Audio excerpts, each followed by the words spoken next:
Ops सरकारी कमियों को मंजूर नहीं, यूपीएस बताया पेंशन खत्म करने की साजिश। क्या अब पेंशन बन गई पे आउट? पेंशन कर्मचारियों का कहना है कि यूपीएस के गजट में पेंशन की जगह पर पे आउट लिखा है। आरोप है कि कर्मचारियों ने यूपीएस में संशोधन के लिए जो सुझाव दिए थे उन्हें नहीं माना गया। इन्हीं मांगों को लेकर देश की 10 बड़ी ट्रेड यूनियन 20 मई को हड़ताल करेगी। इस हड़ताल में केंद्र और राज्यों के कर्मचारी संगठन भी शामिल होंगे। केंद्र सरकार द्वारा जारी किया गया यूनिफाइड पेंशन स्कीम यूपीएस का गजट कर्मचारियों को रास नहीं आया। कर्मचारी संगठनों का आरोप है कि सरकार ने उनकी कोई भी मांग इस गजट में शामिल नहीं की है। सरकारी कमियों को यूपीएस मंजूर नहीं है।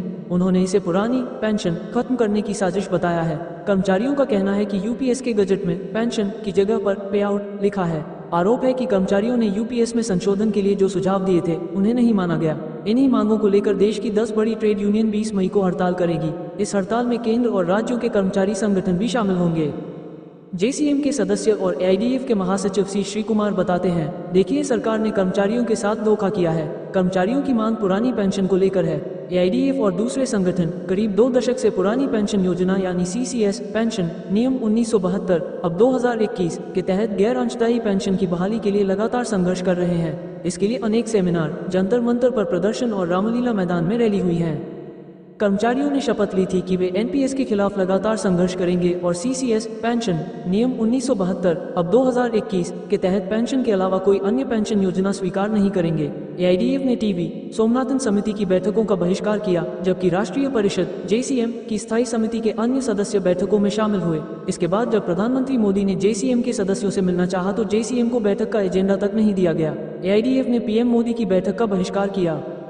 इसके बाद एआईडीएफ के अध्यक्ष और महासचिव ने 23 अगस्त 2024 को प्रधानमंत्री को उनके व्यक्तिगत ईमेल के माध्यम से अपील प्रस्तुत की। उस पर भी कोई अमल नहीं हुआ।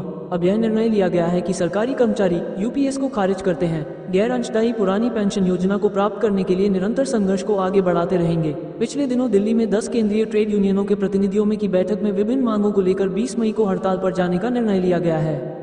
श्री कुमार के मुताबिक एकीकृत पेंशन योजना की अधिसूचना में सरकार ने बहुत चालाकी से कहीं भी पेंशन शब्द का इस्तेमाल नहीं किया है। पेंशन शब्द को आश्वासित भुगतान शब्दों से बदल दिया गया है। पारिवारिक पेंशन को पारिवारिक भुगतान के रूप में बदल दिया गया है। यह अपने आप में साबित करता है कि यूपीएस पूरी तरह से एक धोखा देने वाली योजना है जिसे पूरी तरह से खारिज किया जाना चाहिए। यूपीएस में यदि किसी कर्मचारी ने आंशिक निकासी की है या उसका अंशदान या नियोक्ता अंशदान कुछ अवधि के लिए नहीं किया गया है तो व्यक्तिगत कोष कम होगा। ऐसे मामलों में पीएफआरडीए बेंचमार्क अंशदान की गणना करेगा, जिसमें ये ध्यान में रखा जाएगा कि यदि कर्मचारी ने निकासी नहीं की होती या यदि उसने या उसके नियोक्ता ने पूरा अंशदान दिया होता तो कर्मचारी का व्यक्तिगत कोष कितना होता। अनुमानित राशि को बेंचमार्क अंशदान कहा जाता है। ये भी इस योजना में एक और जुआ है। 10 वर्ष से कम सेवा वाले कर्मचारी आश्वासित भुगतान के लिए पात्र नहीं हैं। उनके व्यक्तिगत कोष का क्या होगा, ये स्पष्ट नहीं किया गया है।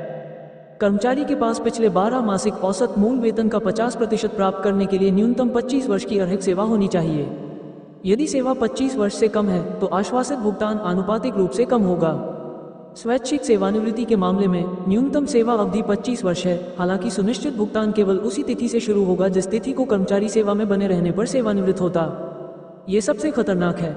उदाहरण के लिए, यदि कोई कर्मचारी 20 वर्ष की आयु में सेवा में शामिल हुआ और उसने 25 वर्ष बाद स्वैच्छिक सेवानिवृत्ति के लिए आवेदन किया तो उसकी आयु 45 वर्ष होगी और उसे 60 वर्ष की आयु पूरी होने तक प्रतीक्षा करनी होगी, अर्थात 15 वर्ष। और इन 15 वर्षों में वो बिना किसी आय के कैसे जीवित रहेगा? ये कर्मचारी के कोष की पूरी लूट है।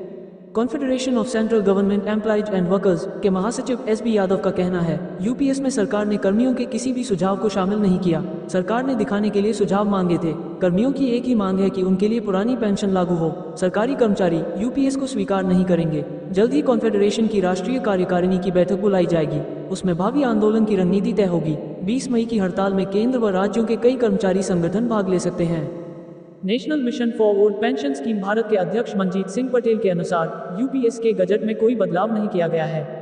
कर्मचारियों ने इसमें कई कमियां बताते हुए संशोधन के लिए सुझाव दिए थे।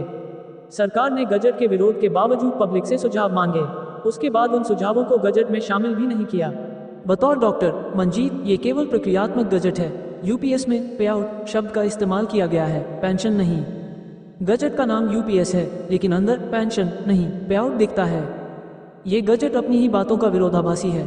कर्मचारियों की मांग थी कि वीआरएस के लिए 25 साल की अवधि तय करने की बजाय उसे 20 वर्ष किया जाए। दूसरा, वीआरएस के दिन से ही पेंशन मिले।